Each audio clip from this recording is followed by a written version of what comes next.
Hello everyone and welcome to my podcast. And today I have with me Alex, who is the cloud solution architect and lead architect for Standard Chartered Bank.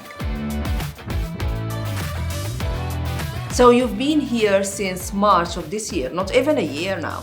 Prior to that, I was in Singapore once for vacation. I just fell in love with this country and I decided, okay, I want to live here. And then I started to develop the plan how I can move to Singapore. I always say within the 12 months that you are in Microsoft, you still have the edge of an outside-in view. After that, you become a true Microsoftie.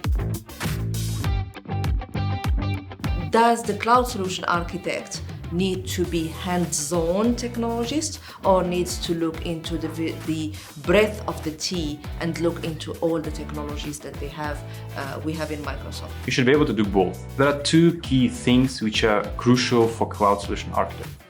First, you have to be resilient. The second aspect of the successful cloud solution architect, in my view, you have to have this growth mindset.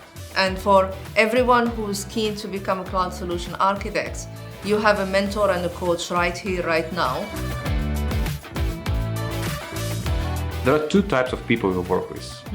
The first one, the people you ask the question, and they pretend that they're experts and they're running around and around and around and wasting our time. When we ask you a question, when you don't know, you say, I don't know, I'll check, I will come back. And we love that. It's not I don't know yet. Exactly. I will know tomorrow, I don't know it yet now. Back.